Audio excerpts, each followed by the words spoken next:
بسم اللہ الرحمن الرحیم۔ السلام علیکم ورحمۃ اللہ وبرکاتہ۔ حکیم حافظ ذوالفقار احمد چوہان آپ سے مخاطب ہے۔ ارشاد باری تعالیٰ ہے وَأَقِیمُوا الصَّلَاةَ وَآتُوا الزَّکَاةَ، نماز پڑھو اور زکوٰۃ ادا کرو۔ آج ہم جس بیماری کے متعلق آپ سے بات کرنے والے ہیں وہ ہے ماچھرا۔ اس کو کلبترا بھی کہتے ہیں، کلبتر بھی کہتے ہیں۔ یہ ایک جلدی بیماری ہے، جس کو یہ لاحق ہو جاتی ہے اس کا سکون برباد ہو جاتا ہے۔ بہت ہی زیادہ اس پر جلن اور خارش کا احساس ہوتا ہے اور جلن کی انتہا درد تک جاتی ہے۔ آج ہم اس کا علاج بالغذاء اور علاج بالدوا آپ کے سامنے پیش کریں گے۔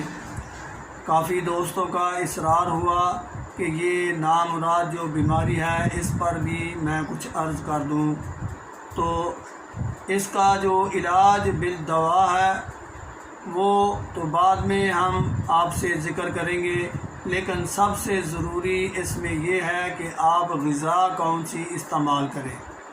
تو غذا کے طور پر میں آپ سے عرض کر دوں کہ اس میں سرخ مرچ، پیاز، ٹماٹر یا اس طرح کی بہت زیادہ گرم چیزیں، بڑا گوشت یا مرغا اور باہر کی جو فرائی چیزیں ہیں، برگر وغیرہ، قطعاً ان کو چھوڑ دیں۔ یہ انتہائی زیادہ اس میں خطرناک ہے۔ کوئی بھی گرم جو چیز ہے وہ اس کو بیماری کو اور سپورٹ کرے گی۔ اس لیے غذا کے طور پر آپ نے یہ سبزیاں استعمال کرنی ہیں۔ کدو، ٹینڈے، شلجم، گاجر، کالی توری، پیٹھا، یہ ایسی غذائیں ہیں، ایسی سبزیاں ہیں کہ آپ ان کو اگر استعمال کریں گے، اور خاص طور پر اس میں جو مسالہ ایڈ کرنا ہے وہ کالی مرچ، نمک، ادرک، ہلدی، لہسن، زیرہ سفید اور دھنیا، یہ چیزیں استعمال کریں۔ اور ساتھ ہی گھی کے طور پر آپ دیسی گھی استعمال کریں یا زیتون کا تیل بھی استعمال کر سکتے ہیں۔ اگر یہ بھی نہیں ہو سکتا تو کم از کم سرسوں کا تیل ضرور استعمال کریں۔ یہ بناسپتی گھی جو دکان سے مل رہے ہیں، کوشش کریں ان کو چھوڑنے کی۔ یہ گھی جو ہیں وہ صحت کے لیے اتنے اچھے نہیں ہیں۔ تو میں عرض کر رہا تھا کہ یہ سبزیاں استعمال کریں اور ساتھ روٹی کے یہ سالن کھائیں، اور پھلوں کے طور پر آپ اس میں خربوزہ، امرود، گرما، بدانہ، انار، ناشپاتی، کچی گری، یہ بہترین پھل ہیں اس میں استعمال کرنے کے لیے۔ کیلا بھی استعمال ہو سکتا ہے غذا کے طور پر یا پھل کے طور پر۔ اور دودھ اس میں بہت ہی اچھا ہے، خاص طور پر گائے کا دودھ استعمال کرنے سے اس کو بہت زیادہ فاقہ اور بہت جلدی فاقہ ہو جاتا ہے۔ اس کے علاوہ ہم آپ سے عرض کریں کہ غذا کے طور پر تو ہم نے آپ کو بتا دیا۔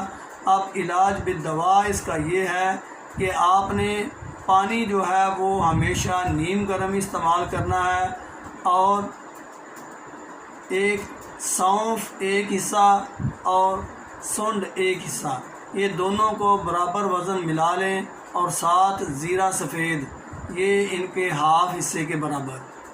سونف، سونڈ اور ان کے جتنے اوزان ہیں ان کے ہاف کے برابر آپ نے ان میں زیرہ سفید ڈال دینا ہے۔ ان کا پاؤڈر بنا لیں۔ پاؤڈر کو آپ صبح، دوپہر، شام ایک چمچ کا چوتھا حصہ دن میں 3 مرتبہ استعمال کریں غذا دوا کے طور پر۔ انشاءاللہ میرے اللہ کے فضل سے یہ بیماری پتہ بھی نہیں چلے گا کہ کہاں گئی ہے۔ اللہ تعالیٰ شفا دے گا، لیکن ضروری بات یہ ہے کہ آپ جو غذا میں نے آپ سے عرض کی ہے اس کی پابندی کریں۔ اس کے علاوہ کوئی اور غذا استعمال نہیں کرنی۔ اگر آپ یہ غذا استعمال کریں گے، ساتھ یہی دوا استعمال کریں گے، میرے اللہ کے فضل سے ماچھرا دور کہیں نظر بھی نہیں آئے گا۔ اللہ تعالیٰ شفا دے گا۔ میں آپ سے یہ بھی عرض کر دوں کہ آپ اگر ایسی مفید ویڈیوز کو مزید سننا چاہتے ہیں تو ہمارا چینل ضرور سبسکرائب کریں، اللہ آپ کا اور میرا حامی و ناصر ہو۔ وما علینا الا البلاغ۔ السلام علیکم ورحمۃ اللہ وبرکاتہ۔